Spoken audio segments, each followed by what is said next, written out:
Aravog was a luxury temple in Beverly Hills, the kind of store where the rich and powerful felt at home. The high-end aircraft shop exuded exclusivity, spotless windows, leather chairs in the corners, and a staff always attentive, prepared to deal with the most demanding clients. The atmosphere was elegant, cold, and flawless. Everything there was designed to convey a sense of prestige, as if there was no room for mistakes. That morning, the flow of customers was calm. Between browsing through catalogs, the salespeople went about their daily tasks. Claire, one of the most observant employees, was organizing papers while keeping an eye on the latest models. Mark, another salesperson, was on the phone negotiating with a potential client about a jet he wanted to buy. The rest of the team also seemed oblivious to the movement around them, as if they were in a closed circuit of perfection. Then, the store door opened. The bell made its characteristic sound. But no one cared. The entrance of a shabby man into the environment wasn't something worthy of attention in that place. He seemed out of place, like a shadow crossing the shine of the location. He was dirty, dressed in ragged clothes, with unkempt hair and a thick beard. His steps were heavy, and he walked as if he knew exactly where he wanted to go. Although he was clearly out of place, the man stopped right at the entrance, staring at the models of airplanes displayed in the windows. His eyes seemed glued to the luxury planes, as if they were the only thing that existed in that moment. He didn't seem to care about the confused looks from others in the store, or about the reaction of the staff, who had begun to notice his presence. "I'd like to see a plane," the man said, with a hoarse but firm voice. Claire, who was closest to the entrance, looked up from her desk and eyed the man suspiciously. His appearance was unmistakable, a homeless person, dirty and with strange behavior. She looked at the other salespeople, seeking some indication that this interruption was normal, but no one seemed to have an explanation for the disturbance. Mark, who was on the phone, chuckled softly. "Look at this. Another beggar trying to get some free air conditioning." The man stared at him, unfazed, and repeated his request. "I want to see the plane. The most expensive one." The other salespeople began to laugh quietly. Claire, unsure how to handle the situation, tried to maintain composure. "Sorry, sir, but you need to schedule an appointment to see our models. Service is exclusive to scheduled clients." He simply watched her for a moment, with his tired, intense eyes, and then moved closer to one of the displayed models. His hands gently touched the shiny surface of the jet, as if he already had an in-depth knowledge of the object before him. Claire stepped closer, trying to remain professional. "Sir, with all due respect, we need you to leave. This is not the place for." Before she could finish, the man looked at her and said, slowly, as if he already knew what would happen next, "I'm just looking. I'm not a beggar." But the laughter continued. The other salespeople began to whisper, exchanging glances. Mark muttered quietly to his colleagues, "I think he's waiting for some charity." Imagine buying a plane with that smell.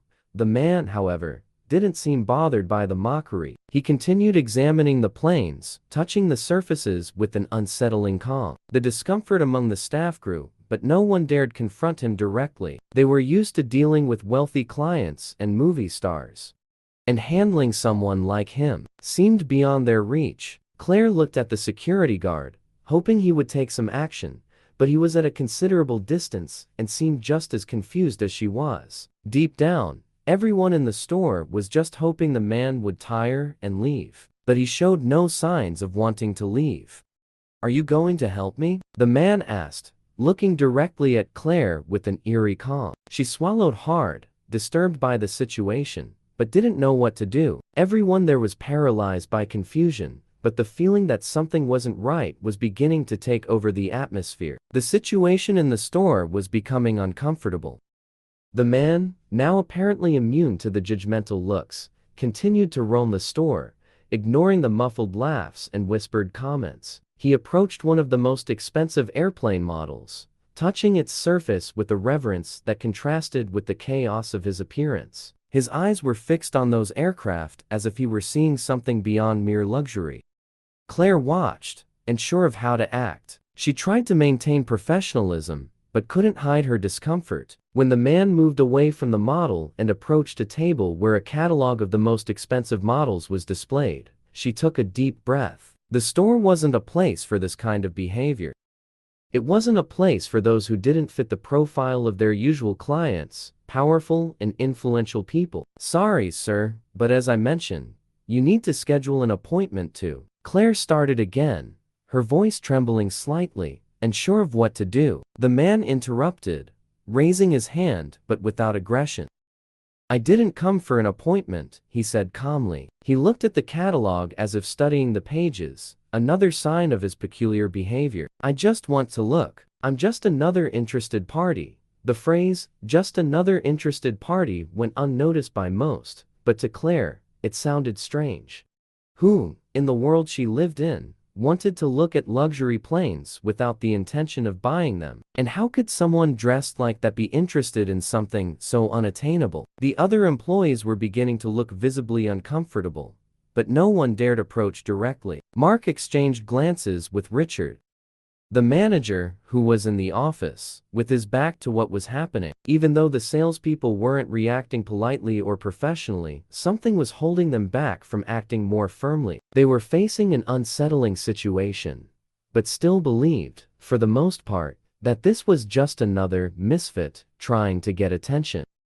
Meanwhile, the man remained there, unhurried, seeming not to care about the exclusivity of the environment. He touched some of the displayed catalogs, examining each image with an interest that seemed to go beyond curiosity. He looked at the salespeople, one by one, as if making a silent assessment. But no one understood what he was really doing. "You have good taste in expensive things," he said to Claire, looking directly into her eyes. "But it's not about taste, is it? It's about the power of owning something like this." Claire didn't know how to respond to that remark. She smiled awkwardly, but wasn't prepared for that kind of conversation. The store was there to sell luxury, not to engage in philosophical discussions. And the man, with his scruffy appearance, didn't seem like the type of person who would want to discuss these concepts in a place like that. "With all due respect, sir," Claire began to say. But the sentence hung in the air, interrupted by a muffled laugh from Mark, somewhere in the store. "Maybe he just wants to feel important for a few minutes," he murmured, not hiding the mockery in his tone. Claire felt the tension rise, not just because of the way the other employees were reacting, but also because of the growing feeling that something wasn't right. Who was that man, after all? Why did he insist on staying there, trying to interact with them as if he were a long-time customer? What did he want? Was he really interested in buying something, or just provoking the salespeople with his unsettling behavior? In an attempt to control the situation, Claire approached the store's security guard, who was on the other side of the room. She gave him a discreet signal, but the guard didn't seem to have the slightest idea of what was going on. He slowly stood up and began walking toward the man, still unsure how to react. The man, for his part, didn't seem to notice the growing tension around him. He looked at the most expensive plane model on display in the store, with a sense of fascination that seemed more genuine than anything Claire had ever seen in any regular client. How could he feel so much interest in something so out of his reach? As the security guard approached, the man paused. He gave one last look at the plane and then, unhurriedly said, "I'm not in a hurry, but maybe you should start realizing that what matters here isn't the planes. It's the people who buy, and the people who are ahead of all this." It was a strange, vague sentence, but it sent a chill down Claire's spine. She didn't know how to interpret it, but she knew she couldn't shake the feeling that this wasn't just a plea for attention. There was something more there, something she wasn't quite understanding, but it seemed to hide under every word, under every gesture. At that moment, the security guard reached the man, a look of doubt on his face. "Sir, I'm going to have to ask you to leave," he said firmly, though still not really knowing what was happening. The man didn't react, just looked at the security guard and then at Claire, as if he were considering something. He turned to the guard, raising an eyebrow, but made no sudden movements. "Are you asking me to leave? Without knowing who I am?" No one in the store knew what to say. Silence filled the room, and the laughter and whispers ceased instantly. The man, with his disheveled appearance and unsettling behavior, seemed to have taken a step further than anyone there could have imagined. Claire looked at the security guard, trying to gauge whether he would act more decisively. He didn't seem entirely sure of how to handle the situation, even though the man was clearly causing widespread discomfort. The silence in the store was palpable, and all the employees' eyes were fixed on the shabby man, as if waiting for a sign that would break the tension. He continued to stand there, next to the model airplane, his gaze fixed on the object, but his posture was more relaxed than expected. It was as if the discomfort Claire felt was nothing more than a passing distraction. The security guard stood a few steps behind him, hesitating to take any drastic action. The situation was unsettling, yet fascinating at the same time. "Sir, if you're not interested in buying anything, you should leave," the security guard finally said, his voice firm but lacking convincing authority. He seemed less concerned about the man being an intruder, and more about how uncomfortable he felt in the face of the unknown. He just wanted the situation to be resolved as quickly as possible. The man, in turn, glanced briefly at the security guard before slowly turning his head toward Claire, who was standing a bit farther away. Still watching him, he smiled with a gesture that at first appeared somewhat sarcastic, but at the same time curious. "You sell airplanes, don't you?" he asked, as if just confirming an obvious fact. Claire, unsure of what to say, took a step forward, trying to stay calm. "Yes, sir. We have some of the best luxury aircraft on the market.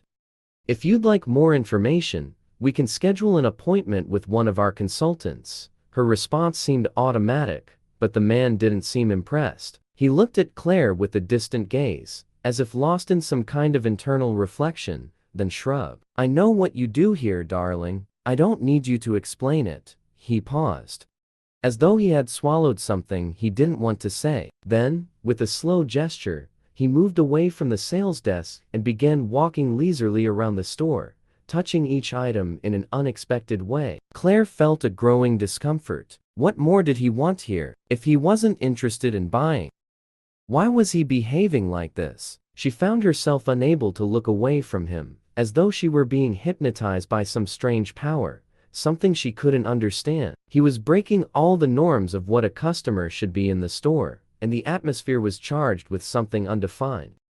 The other salespeople continued exchanging glances, trying to act as though nothing was out of the ordinary, but the discomfort was evident. Mark, the young salesman, who always considered himself very professional, was already starting to get frustrated, although he tried to hide it. "Maybe it's better to call the manager," he whispered to Claire, his voice tense. The security guard, who seemed more confused than determined, took a few steps back and began to discreetly distance himself, as if leaving the problem for Claire to solve. "You're not going to call the manager?" the man asked, once again looking directly at Claire, but this time with a more acute curiosity. "I understand the protocol, I really do. But before calling anyone, I think it would be wise to take a step back and observe." The phrase sounded strange, full of weight that Claire couldn't decipher. She felt the need to step away, to follow Mark's suggestion and call the manager, but at the same time, something in those eyes, those deep eyes, disproportionate for someone in his situation, kept her from acting quickly. It was then that he gave a soft smile, but without any trace of cordiality. "But I'll give you a chance. Before anything else, I'll keep looking around here, because who knows? Something interesting might come up." The man continued to circle the store with a calmness that contrasted with the growing nervousness of the staff. He looked at the catalogs, the airplane models, the expensive furniture that adorned the space, but always seemed more interested in the reactions of the people around him than in the aircraft themselves. Time passed, but the atmosphere in the store grew heavier. Claire didn't know how much longer she would have to deal with the situation, but she felt that something was about to happen. The tension in the air was undeniable, and no one knew what to expect next. It was then that, after a few minutes of silent observation, the man finally stopped in front of Claire once more. "I know what you're thinking. You're wondering why someone like me would be here, doing what I'm doing. Well, the answer isn't simple." He paused dramatically, almost as if expecting Claire to interrupt. But she couldn't do anything but listen. She took a step back, still unsure of how to react. "I don't understand, sir. If you're not interested in buying, maybe you should." "Oh, but I'm interested. Much more than you think," the man interrupted Claire suddenly, with an enigmatic smile. He no longer seemed like a lost stranger, but rather someone who knew exactly what he was doing. The tension in the store increased again, and Claire knew that the situation was far from being resolved. What did he want here? And more importantly, what did he really know about them? The man was no longer just wandering around the store. Now, he seemed to be taking ownership of the space, occupying every part of it as if it were his home. Claire found herself with the tension clearly etched on her face, and Mark, with his nervous gaze, was clearly frustrated. He started observing the man more closely, waiting for something to happen, but with no idea what to do. "Sir, if it's not too much to ask, I really need you to leave. This is starting to get uncomfortable for all of us," Mark said, trying to stay calm, but his voice carried a note of impatience that didn't go unnoticed. The man looked at him with a smile that seemed more like a challenge. "Uncomfortable, huh? I understand. It's uncomfortable for you. For all of you. But what about for me? For me, this is quite the curious experience," he replied with a vaguely sarcastic tone, turning back to Claire. The tension was thick in the air, the employees exchanging quick glances, trying to understand how to react to someone who seemed not to care about the rules everyone there followed.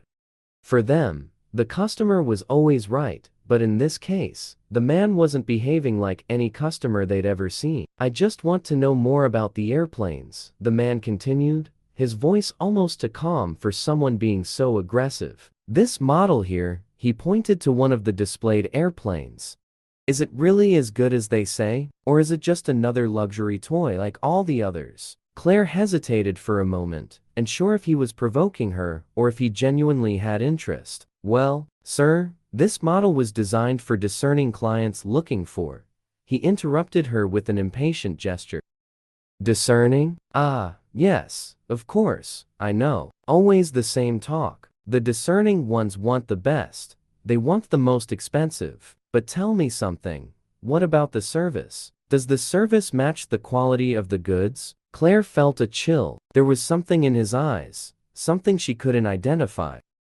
But it made her feel as if she were being tested, judged in an uncomfortable way. She took a step back, trying to maintain a professional demeanor, but with every word he spoke, the pressure mounted. Mark looked at her, unsure whether he should intervene or keep waiting for the manager to act. However, the man seemed to not care. He walked around the store as if he had the right to occupy that space, and the disdainful look he threw at the other salespeople was starting to disturb everyone. Their discomfort was palpable, but they didn't know what to do. Suddenly, he stopped in front of a shelf full of airplane catalogs. He picked one up and quickly flipped through it, as if evaluating prices, specifications, each page with a critical eye. He murmured. "Can you explain why this company charges so much for something that clearly offers nothing new?" Claire tried to maintain her composure. "Sir, these are the best models available on the market. Each of them is a piece of advanced engineering. If you're interested, we can schedule a visit so you can see the airplanes in person." "Visit? Visit?" The man looked at her as if she had said the most absurd thing. "Do you really think I'm the type of person who just visits places like this? Or do you think I'm just another one of those crazy people walking around, begging for change and talking about things they don't understand?" His tone was becoming increasingly aggressive, and Claire felt a wave of shame rising within her. What was happening here? Was he deliberately trying to humiliate her? Or was he just so lost in his own reality that he didn't even realize the impact of his words? It didn't matter. The feeling of being constantly challenged was enough to make her stomach tighten. At a certain point, the other salespeople started showing signs of discomfort, but no one had the courage to approach him. Mark was almost choking with frustration, and it was at that moment that the man started heading to another part of the store. Without warning, as if he had finally found what he was looking for, he stopped in front of an even more expensive model, touching it with the tips of his fingers, as if testing the smoothness of the finish, but his look was more one of disdain than admiration. "This must be the top of the line, right? But I'm sure the price is nothing more than an excuse. An excuse to feel superior to the next guy." Claire remained silent. She wanted him to leave, but at the same time, she felt strangely fascinated. What did he really want? It was clear that he wasn't interested in buying, so why was he there? What was his purpose? At that moment, the store manager, Brian, finally entered the scene. Seeing the tense situation and the man still wandering around the store as if he were a spectator at a theater, he walked straight over to Claire. "Claire, what's going on? Why didn't the security guard do anything?" he asked, trying to stay calm, but his tone revealed his discomfort. I don't know, Brian. He doesn't want to buy anything, but he also doesn't want to leave. He's provoking all of us, trying to challenge us." Claire's voice was quiet, tinged with frustration. Brian looked at the man, who by this point was standing in front of a very expensive model. He seemed unbothered, as if waiting for something, and everyone around, including Brian himself, was restless, not knowing how to react. "I don't get it. How did he get in here? Where is he from? What does he want?" Brian muttered to himself, already tired of the situation, but the man didn't seem interested in any explanation. He was just there, testing the limits, pushing to see how far his presence would be allowed. And at that moment, the store, which was supposed to be a peaceful and exclusive environment, was becoming more and more a stage for discomfort. But there was something more, something Claire couldn't understand. What was this man trying to prove? And why did he seem so immune to the discomfort he was causing? The man was almost like a shadow in the store. Wherever he went, he seemed to dominate the space, invading every corner with his unsettling presence. The employees moved tensely, avoiding eye contact, trying to resume their tasks, but their eyes kept drifting back to him. The discomfort was palpable, and no one knew how to respond anymore. Claire, who had always prided herself on her ability to stay calm in any situation, was losing her patience when he approached a display where model airplanes were perfectly arranged. She felt her stomach tighten. He didn't seem interested in any product. He was just there to test them, testing them in a way that seemed disproportionate and cruel. "So, this is the model they say is the best, right?" the man asked loudly, looking at the sign describing the airplane in the display. He smiled crookedly. "What's the difference between this one and the one over there? One costs 3 times as much, but it looks the same. Can anyone explain to me what makes this so special?" The other salespeople, including Mark, were discreetly moving away, as if they wanted no part in the conversation. Claire's gaze shifted from side to side, unsure of what to do. She knew that if she went up to him again, she risked being provoked once more. But he didn't seem ready to leave. Not yet. Not now. She looked at the manager, Brian, who was watching from a distance, his face tense. He took a step forward, as if finally deciding to intervene, but the man intercepted him with a gesture. "You must be the manager, right? I'm sorry for the mess, but your team asked me an interesting question. What really differentiates a good luxury plane from a cheap model?" "Not that I understand much about it, of course," he said, still with that ironic tone. Brian, now visibly irritated, forced a smile. "Sir, if you're only interested in making comments, maybe it would be better." "Making comments?" the man interrupted, glaring at him with reproach. "But you don't get it. I want to know what makes this plane worthy of being called luxury. What's different about it? What does it do besides giving a rich man another reason to feel superior to others?" The question, full of sarcasm, seemed to hit Brian more directly. He forced a smile, trying to remain professional, but his eyes were burning with anger. "Well, sir, our company is dedicated to offering the best in engineering and design. It's not just a plane, it's a lifestyle, it's a status symbol. And our clients, yes, of course, the status, the symbol." The man cut in again, louder this time, his voice reverberating through the space. "I'm not stupid. I know exactly what you all do here. It's not about quality. It's not about service. It's not about the product. It's all about what others think of you. It's about showing how much you can spend so everyone thinks you're someone. That you're important. But I'm smarter than you. I know what's behind it all. An uncomfortable silence settled in the store. Claire, who had felt uneasy with the provocations before, now felt something sharper, a mix of shame and anger. He was starting to question everything that she, and everyone else there, had taken for granted. I don't understand what you mean by that, Claire said, trying to regain control of the situation, though her voice faltered slightly. Of course, you don't, the man replied with a cynical laugh. Because you live in this world, don't you? This world of luxury, where everything is a competition, and each of you here is a piece in that game. You live to please who? Your boss? The customer? Your own ego? Look around, Claire. What do you really see here? Just another place where money speaks louder than anything else. She swallowed hard. The criticism was too painful. He wasn't just talking about the store. He was talking about her, about everyone there, about the life she led, which now seemed empty and far from everything he was saying. The pressure mounted, and the uncomfortable looks from the other employees made it even harder to bear. As the man continued his tour of the store, Claire saw Mark exchanging quick glances with the other salespeople. The fear was evident in their eyes. The man was a walking provocation, a living representation of everything they had always tried to hide behind the gloss of sales and luxury. And the worst part was, even without knowing who he really was, Claire was starting to feel like he had something more than just a homeless man trying to get attention. I'm tired of all of you, he said, finally stopping in the center of the store. Tired of all this, of seeing you all pretend this world is real. But guess what? I'm not an idiot. I see what you really are.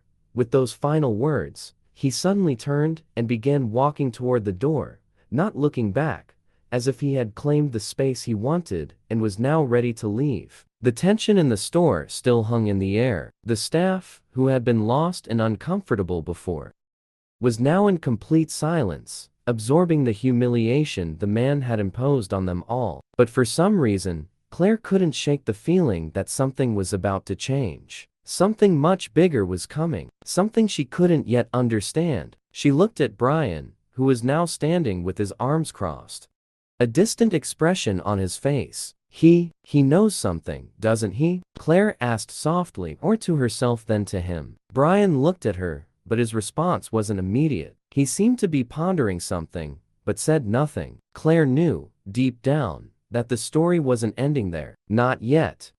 The store was silent after the man left. His words still hung in the air, like a heavy fog that no one could dispel. Claire couldn't stop thinking about what he had said. Those acidic words about the relentless pursuit of status and appearance were echoing in her mind, challenging everything she knew about work and her own life.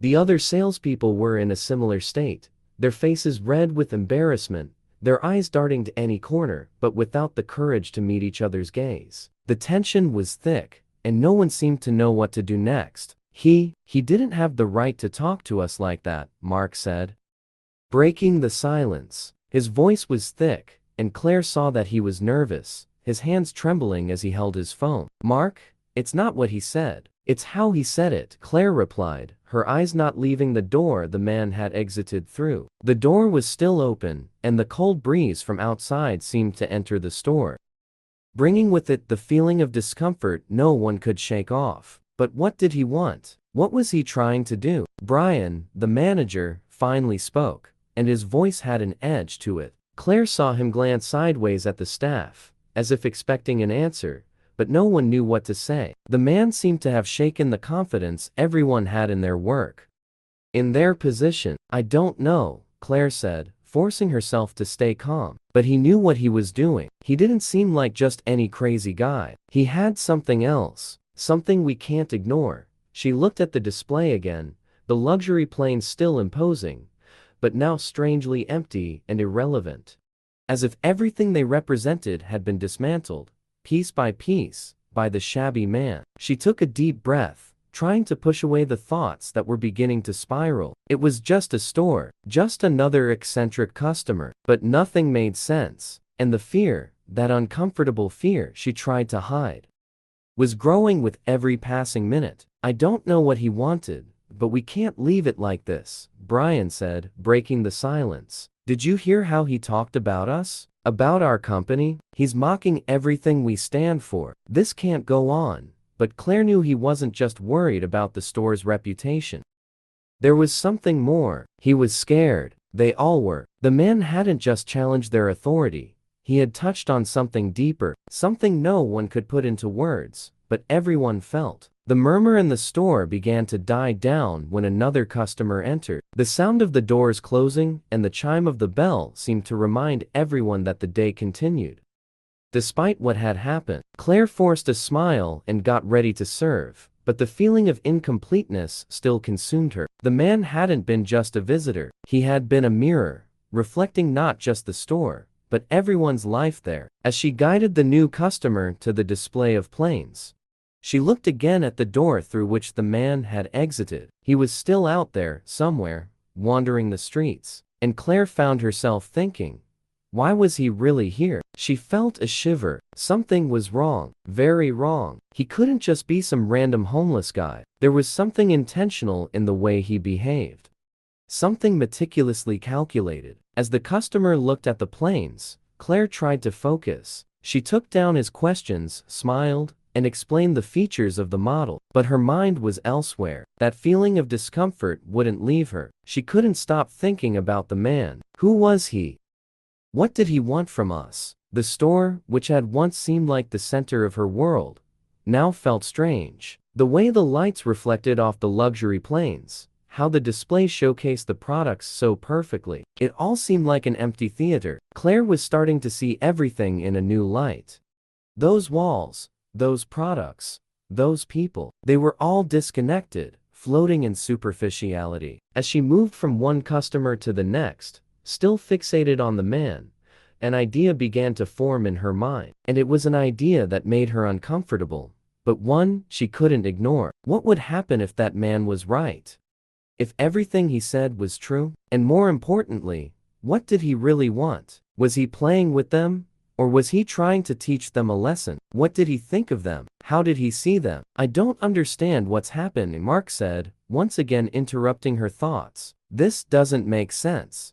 How did he know everything he said? I can't believe he just showed up to provoke us." He looked at the group of salespeople as if searching for an explanation no one had. "We need to find out more about him," Claire finally said, with a quiet resolve. "We need to know who he is, what he wants, and we need to do this quickly, before more things happen." But no one knew where to start. The man had left, and with him, the sense of control over the store seemed to have disappeared. The tension in the room was rising, but no one dared break the silence. It was then that Brian, the manager, spoke again, his voice full of frustration and anger. "I don't know who he is, and maybe we'll never know. But if he comes back, we need to be ready to face him." With or without answers, as the rest of the team silently nodded, Claire couldn't help but feel that, no matter how hard they tried to prepare, the greatest test was still to come. The man seemed like an enigma. And like every enigma, the solution was farther away than they imagined. The next morning seemed normal. The store employees, still immersed in the discomfort of the previous day, tried to go about their tasks. Claire was more tense than ever. She knew something was about to happen, but she didn't know exactly what. The shabby man was still on her mind, like a shadow that wouldn't leave her alone. She tried to focus on her work, but the feeling that something was out of place persisted. The store was calm, as always. Some wealthy families and high-class businessmen passed by the window, admiring the luxury airplanes. Nothing unusual. Claire watched, almost desperately, searching for any sign that the man would reappear. But so far, he hadn't shown any signs of life. She went to the counter to record a sale, but the feeling that the store was about to explode consumed her. There was a growing tension in the air. Something invisible that seemed to lurk around every corner. The phone rang, and when Claire answered, it was just an inquiry about an airplane model. Nothing unusual. However, soon after, something more intense happened. The store door opened, and for a moment, Claire thought it was him again. But it wasn't. A group of businessmen entered, with their expensive eyes and arrogant looks. The kind of clients Claire was used to seeing, but at that moment, they didn't excite her as they usually did. She greeted them professionally, but her eyes kept scanning the exit doors, looking for any sign of the shabby man. "He's not coming back," Mark said quietly, as if trying to convince her. Claire looked at him for a moment, seeing his closed expression. He was clearly affected by yesterday's events, just like everyone else, but he seemed to be trying to bury the concern, as if it were possible to simply ignore what had happened. "I don't know," Claire replied seriously. "Something's not right. I don't know what he wanted, but he knew something." Before Mark could respond, Brian appeared at the counter, his face tense and his gaze filled with unease. "We have a problem," he said urgently. Claire felt a shiver run down her spine. She knew something was about to happen, but she didn't expect it to be this soon. "What's the problem?" Claire asked, trying to stay calm. Brian looked around the store, as if checking if anyone could hear. He leaned in closer, lowering his voice. "It's the man," he said, almost whispering. "Someone saw him last night. He was here again, lurking around the stores in the area. But the strangest thing is, he seemed to have something to do, something specific. I'm afraid he'll come back." Claire's stomach turned. The man was back, but why? What did he want? Was he just looking around, or did he do something? Mark asked. "Suspicious. I don't know, but it looks like he was watching the parked cars." He asked about the price of some smaller aircraft, just to confirm if everything was in order, but he didn't do anything else, Brian replied, with uncertainty in his tone. "But what worries me is the fact that he keeps showing up.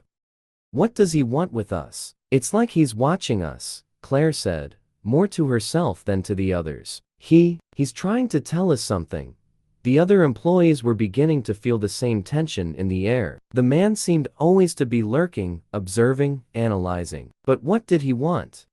The feeling of mystery seemed to grow with every passing minute, and no one had any answers. Everyone was starting to wonder if this was just a coincidence or if there was something much bigger behind all of this. Meanwhile, the businessmen who had entered the store continued to explore the airplane models.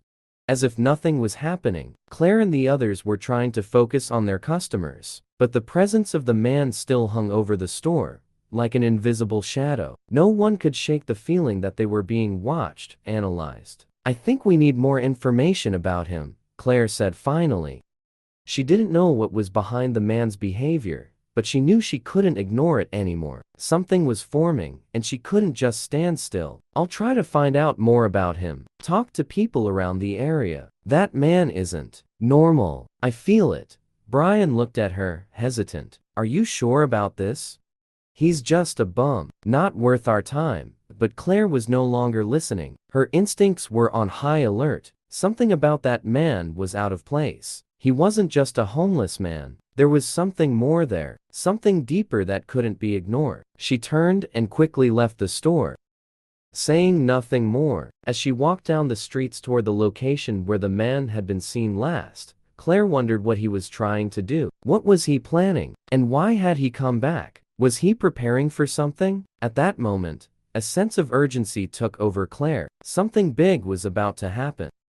And she was about to discover the truth about the man who had crossed the path of the luxury airplane store. Claire was determined to find out more about the man. Brian's words still echoed in her mind.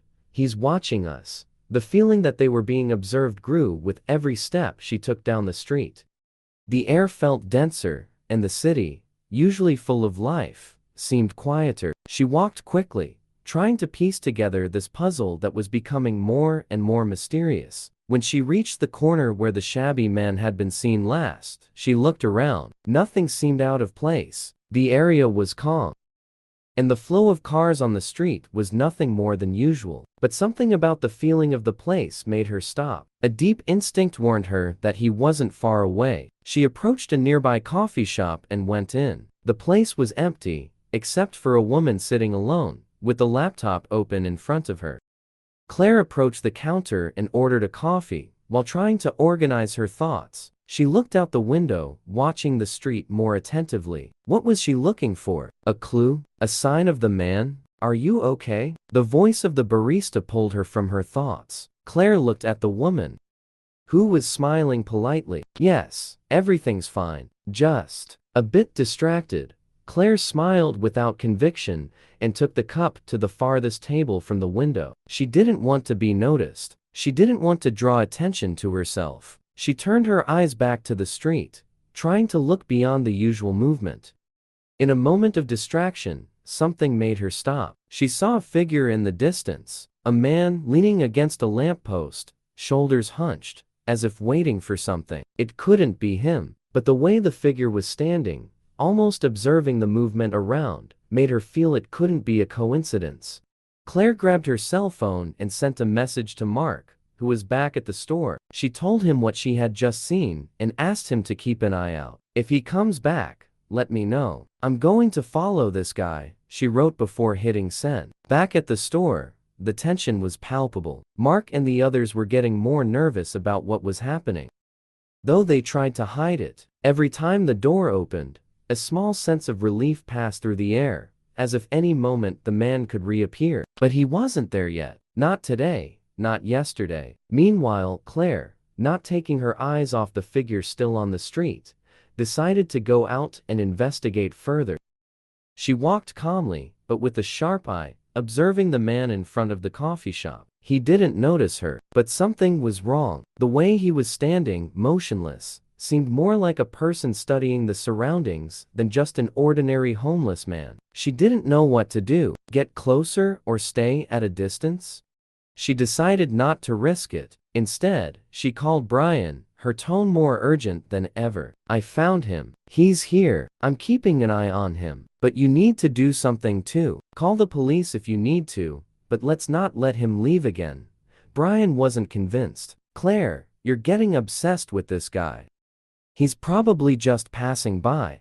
"It's not just that, Brian. I don't know what he wants, but something's not right. He's watching us. He's watching the store." Claire waited for a response, but the line stayed silent. She took a deep breath and for a moment, just watched the man on the street. The clock seemed to stop. He was still there standing, but there was no movement. Nothing that explained his presence. Claire's anxiety began to rise, the feeling of being led through a maze without an exit consuming her. The man wasn't doing anything wrong, but she knew he wasn't just a beggar. He was there for a reason. And that reason was starting to turn into something much bigger than she imagined. "I know what you're doing," Claire murmured to herself, almost unintentionally. The man seemed oblivious, but she was sure he knew he was being watched too. He began to move slightly, as if he knew she was watching him, but maintained a strange behavior, as if preparing for something. This made her feel even more uneasy. She took one last look before turning the corner. The man, as if he knew the observation had ceased, stepped back. It wasn't a desperate or hurried move. He simply retreated, as if he knew exactly where he should be, and stood there, unhurried. Claire, though she tried to understand, knew the game was about to become much more complicated than it seemed. The man had shown signs that he was in control of the situation. But what did he want? Why was he so attentive to every detail? And why had he returned? The questions piled up in Claire's mind, but the answers were still far out of reach. The atmosphere in the store was heavy. Mark, Brian, and the other employees tried to maintain an appearance of normalcy, but the nervousness was visible in their gestures. Every time the door opened, everyone quickly glanced to see who was entering, hoping the man wasn't among the newcomers. The tension dragged on like a shadow, and every moment felt like an endless nightmare. Claire, still outside, couldn't take her eyes off the man. He was farther away now, but he didn't seem intent on leaving. His eyes appeared fixed on the store, observing everything with a disturbing calmness. He was waiting, but for what? There were no signs of him being in a hurry. He didn't seem interested in asking for charity. Something was about to happen, and Claire felt it deep in her bones. Suddenly, he began to walk, not hurriedly, but with a steady, controlled pace. Claire, not knowing what to do, decided to follow him from a distance. The street was quiet, and the sound of the busier streets seemed to fade as he moved toward the store. The moment he reached the entrance of the store, something unusual happened. The door, which usually opened smoothly and quietly, swung open abruptly, as if the store itself were reacting to his arrival. The man, without hesitation, entered, and the employees, who had previously tried to appear calm, immediately began looking nervously at each other. Mark was the first to react. He stood up, trying to maintain composure, but the tension on his face was evident. "What do you want?" he asked, his voice trying to sound firm, but trembling. The ragged man looked him directly in the eye. His eyes weren't filled with misery or desperation, but with an unsettling calmness, as if he knew something no one else did. He seemed indifferent to the uncomfortable stares of the other employees. "I just want to know more about the airplanes," he said, with a calmness that made Mark frown. The way he spoke was unsettling. It wasn't the speech of an ordinary beggar, but of someone who knew exactly what he was doing. "Sorry, but you can't be here," Brian said, trying to control the situation. "This is not a store for just anyone." He made a vague gesture with his hand, trying to shoo the man away, but something in the stranger's eyes made him hesitate. "I'm not just anyone," the man said, his expression now conveying a discomfort to the employees. He looked at Brian, then at Mark, and then at the others, as if assessing them, watching their reactions. "I'm the owner here," he said, slowly, as if waiting for their reaction. The silence in the store was absolute. Mark looked at Brian, who seemed unable to believe what he had just heard. The word owner echoed in the air, and the man stood there, with his dirty appearance and ragged clothes, as if he were completely out of place. None of the employees knew how to react. It was impossible that this man was really who he said he was. "You, what?" Brian finally stammered, trying to process the words. "You're the owner of the store? Is this some kind of joke?" The man paused briefly before revealing something even more astonishing. "Yes, I am the owner of the store, and I own the entire company. The luxury airplane brand, the company you serve, it's all mine. I'm the founder, and the reason I'm here, ragged and looking miserable, is simple. I wanted to see how you treat people who have nothing." Shock passed over the employees' faces, and panic began to spread. How could they have been so blind? How could they have ignored someone so important, without even realizing what was before them? The man continued, his voice now filled with the calculated coldness. "I'm not here out of compassion, but to assess the character of each of you. The luxury store, the expensive airplanes, the massive profits, that's all secondary. What really matters is how you treat others, those who can offer nothing in return." Mark stood motionless, not knowing what to say. The humiliation was palpable, and guilt began to weigh on them all. They had been arrogant, judging the man solely by his appearance. But what was he saying now? He had created all of this as a test to measure the integrity of his own team. "I care about people. If someone in my company is dishonest or disrespectful, it reflects on the entire company," the man said, his deep voice cutting through the silence in the store. "And believe me, what happened here today won't be forgotten. We'll see who truly deserves to be here." The employees were stunned, but the man didn't seem to expect apologies. He simply watched them with a penetrating gaze, as if calculating what he would do next. Claire, who was still outside, watching everything from afar, felt a mixture of relief and apprehension. She knew the situation was far from over. The man had achieved his goal of destabilizing the team. But what would he do next? How would the revelations about his true identity affect the dynamics of the store and the company? She took a deep breath, knowing this moment wasn't just about the store's future, but about the very values that supported it. Who would be able to learn from this, and who would fall into the temptation to hide the truth? But that answer, Claire knew, was yet to come. The atmosphere in the store had completely changed. What had once been a refined and elegant environment, where luxury airplanes were displayed and bought by millionaire clients, now felt more like a courtroom. Mark, Brian, and the other employees were tense, unsure of what to do in light of the revelation that the man before them was the true owner of the company. The store owner, still with his calm and controlled demeanor, walked slowly to one of the display tables, watching the employees, who were now in a state of complete bewilderment. What would he do next? What did this revelation mean? Doubt hung in the air, thick like fog, as the man waited in silence.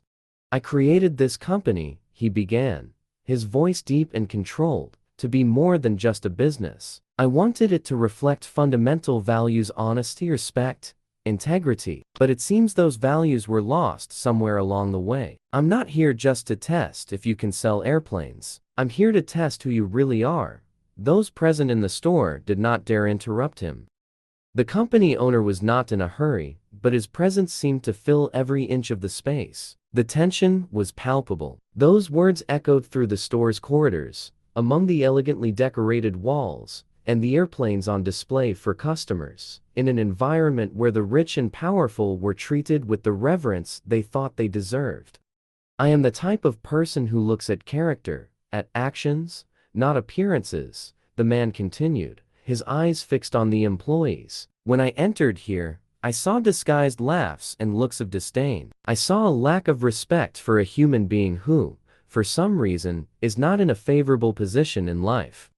But let me be clear, in my company, this is unacceptable. The silence after his words was crushing. What more could be said? The humiliation the employees felt was like a shadow that enveloped them. They knew the situation wasn't a simple moral lesson, but something much deeper. The company owner was watching every reaction, every movement, and they were now aware that they were being evaluated in a way they had never imagined. I'm here to see who has integrity, the man said, pausing dramatically. I want to see who is humble enough to admit their mistakes. Because, believe me, each of your characters will be revealed in this moment.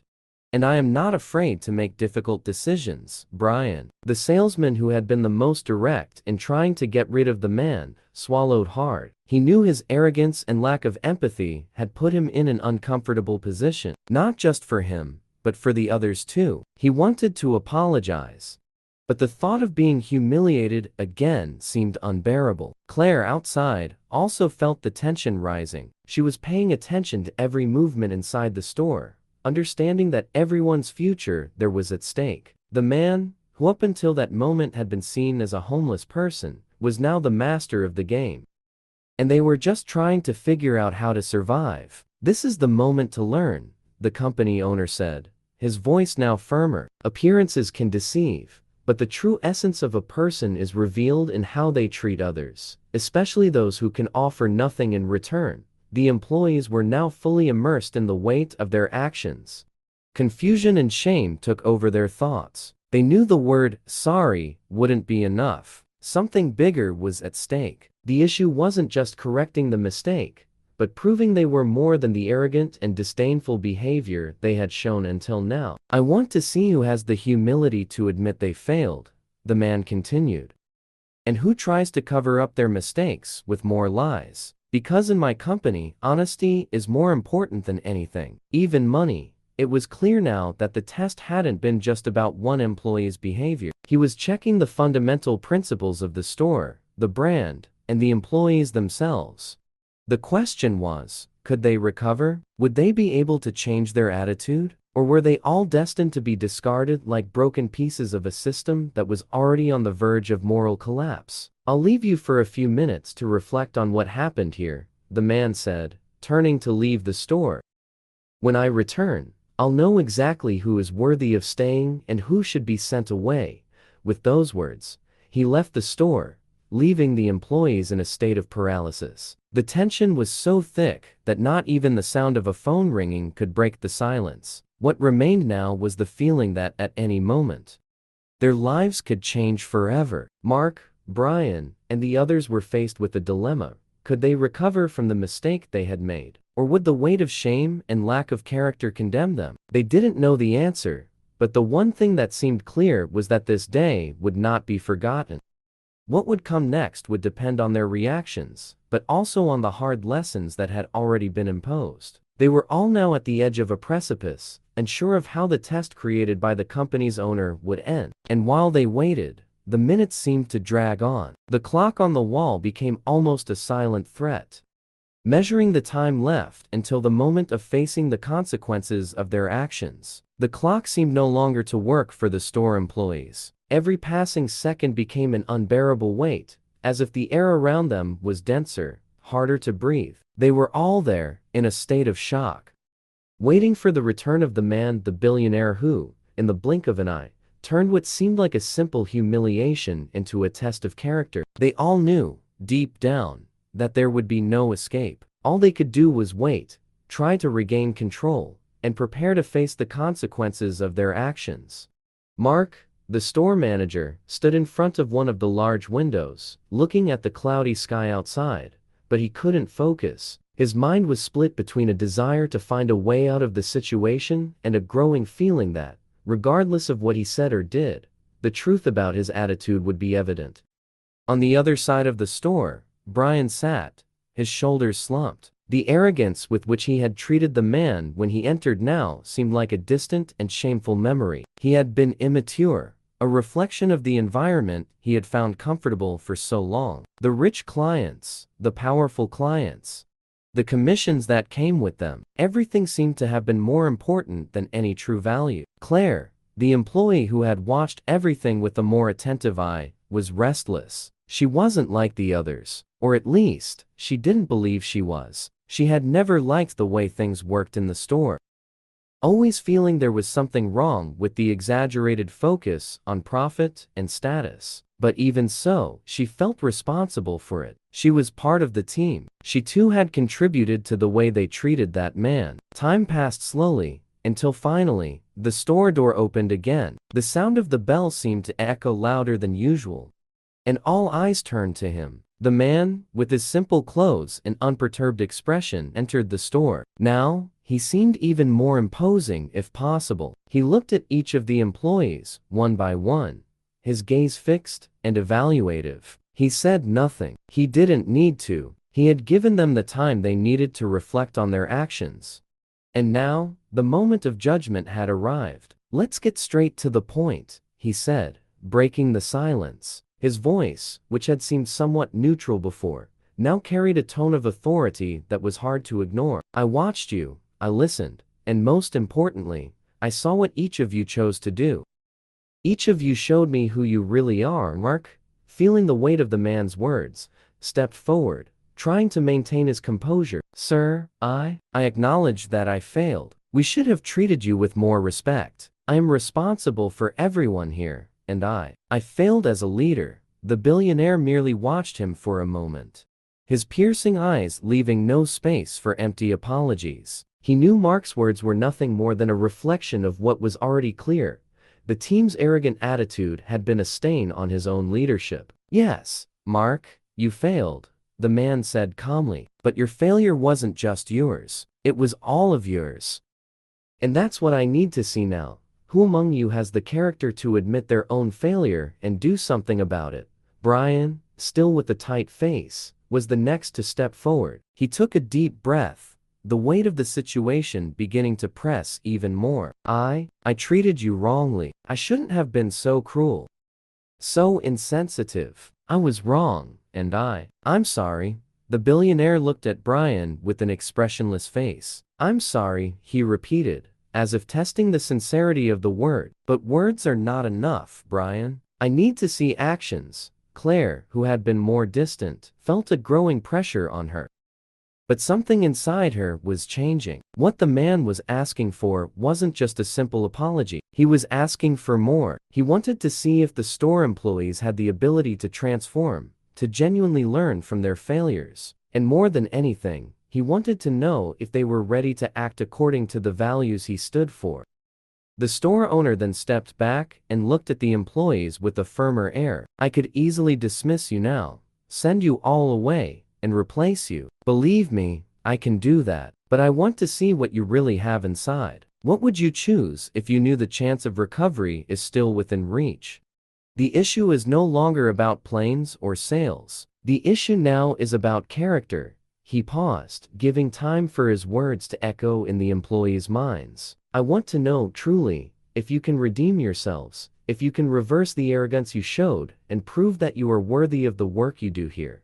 The employees were silent, digesting the depth of those words, but soon, the billionaire interrupted them. "Then, here's what I'll do," he said, his eyes now observing everyone around. "I will give you the chance to show who you really are. Within an hour, I want you to bring me a proposal to improve the service in the store. A proposal that reflects not only professionalism, but also respect for the human being. This will be the first step of the test. After that, we will discuss the next phases." The man gave one last look at each of them before turning and leaving the store, without looking back. The tension hung in the air, mixed with relief and uncertainty. Now, there were no more escapes. They had a chance to redeem themselves, but they didn't know for sure if they'd be able to meet the man's expectations. The future of the store, their future, was at stake. Now, the real battle for survival was beginning. The silence that followed the billionaire's departure was almost deafening.